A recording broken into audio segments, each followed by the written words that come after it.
Class 10 ছাত্ররা আজ তোমাদেরকে অনুশীলন 3.3 পেজ 81 5টা আমি করে দিচ্ছি। আচ্ছা দেখো তো, প্রশ্নটা তোমরা বই থেকে দেখে নেবে। প্রতিস্থাপন পদ্ধতিতে নিচের জোড়ারৈখিক সমীকরণগুলো সমাধান করো। আমরা 5 নম্বরটা করছি √2x প্লাস √3y = 0। আরটা আছে কি √3x মাইনাস √y = 0।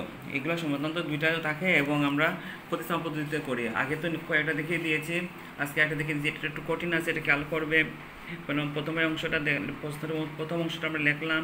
এখন দেখো √2x জায়গায় থাকলো, এটা যদি প্লাস আছে এদিকে ডান দিকে গেলে কী হবে, মাইনাস হয়ে যাবে √3y। আচ্ছা এখন √2টা এখানে ইন্টু আছে, এটা ভাগ হয়ে নিচে যাবে, মানে √3/√2y পেয়ে গেলাম। তো এটা নাম্বারটা দিয়ে দাও 1, আর 2টা প্রশ্নবিধি ছিল যেটাই আমরা 2 নম্বর বানিয়ে নিলাম। এখন সমীকরণ 1-এর মান সমীকরণ 2-তে বসাই, মানে এটাতে বসাবো। কোন জায়গায় বসাবো? x-এর জায়গায়। দেওয়ার পর √3, ওই যে √3টা, আর x-এর জায়গায় কী বসলো? ওই যে ওয়ার মানটা, ওই x-এর মানটা এখানে বসে গেল। এরপরে এখানে মাইনাস √y ছিল, ওইটাও থাকলো, মাইনাস √y √8y = 0।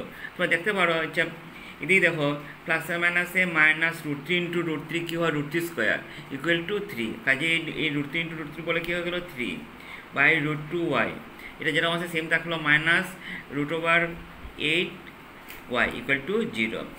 এখন দেখো এখানে y আছে, এখানে y আছে, দুইটার মধ্যে y কমন আছে, y আমরা কমন নিলাম, তাহলে কি থাকলো? মাইনাস √3/√2, এই সেম জিনিসটা, ওয়াইটা কমন চলে গেল, -8 = 0।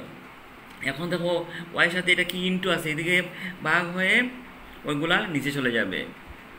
3/√2 প্লাস √8 এটা নিচে আসলো, কারণ এটা ইন্টু ছিল, ভাগ। আমরা জানি যে কোনো সংখ্যা দিয়ে শূন্যকে ভাগ করলে কী হয়? 0ই হয়। তাহলে ওয়াই কী পেয়ে গেলাম আমরা? 0। এখন y = 0 সমীকরণ 1-এ বসাই। সমীকরণ 1টা কী ছিল? এটা আমরা বসাবো।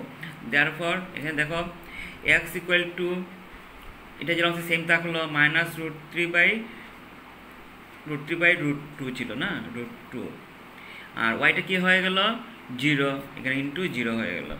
যে কোনো সংখ্যাকে 0 দিয়ে পূরণ করলে কী হয়? 0 হয়। অর্থাৎ আমরা x = 0 পাইলাম, আর y = 0, এটাই আমাদের আনসার। আর তোমরা বাকিগুলো অভ্যাস করবে।